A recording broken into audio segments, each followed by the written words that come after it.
Thank you, Mr. Chairman. I commend you and the task force and our capital markets subcommittee for the good work in this excellent panel.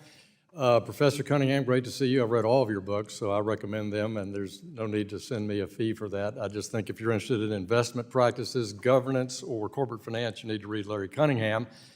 And terrific to see my good friend, Attorney General Ellison, back at our committee. Likewise.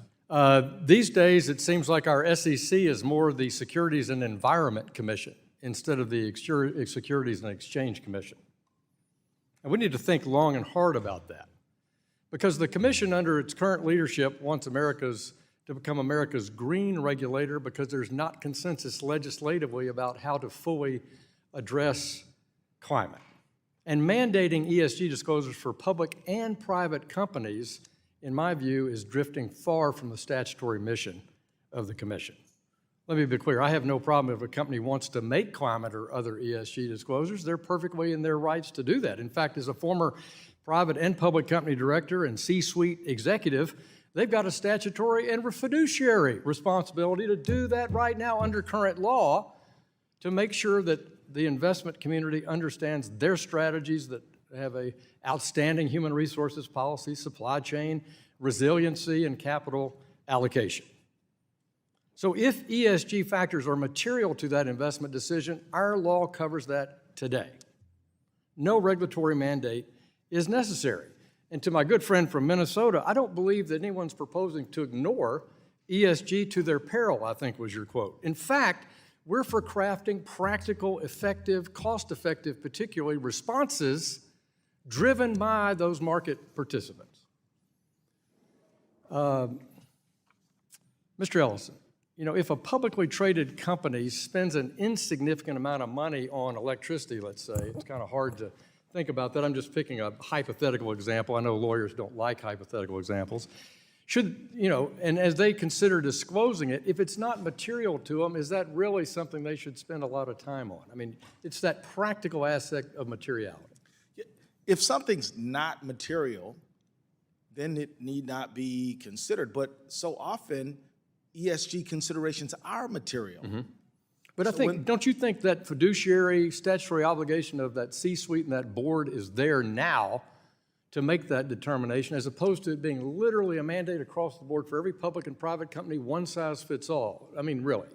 Well, let's go back to 2008. You know, we had the mortgage crisis. Yep. I think part of why we got into that crisis is that we did not have enough people thinking about the 360-degree risks that were Fair point. I don't want to take up my time doing that, but I do want to thank you for our work together on credit inclusion. Absolutely. And we did that bill together during Mr. Hensling's chairmanship to add additional data for rental payments and utility payments to let more people have access to credit. You still like that idea? Yes. Good. Mr. Allen, excellent testimony, fantastic list of recommendations. Can you talk about the potential consequences if the SEC were to require companies to disclose non-material climate information?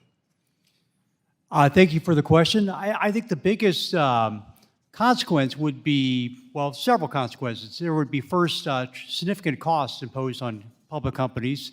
In our 3 comment letters to the SEC, we detailed our members' cost concerns. I think another concern, and you alluded to this earlier, is the impact on private companies, small businesses, minority-owned businesses within companies' supply chains. Yeah, under the we SEC's can't, I mean, I hear requirement. from businesses all the time, they can't comply with the conflict mineral rule now, technically, all the way down the supply chain. How could they do it? Could they really be able to do this? Scope 3? Scope 3, is that realistic? No, I think a lot of these smaller ventures, these local firms, farmers and others would be unable to meet this burden. Let me switch gears. Mr. Copeland, you know, in this committee and in our executive branch, we typically push back about extraterritorial things that we think hurt American performance, American systems, where, you know, some Europeans don't understand that we're organized a little differently here. What are your concerns about the potential impact and cost to U.S. businesses from this European set of mandates that they plan on imposing on U.S. business? I'm very concerned with it, and I think this committee should be, and this Congress should be.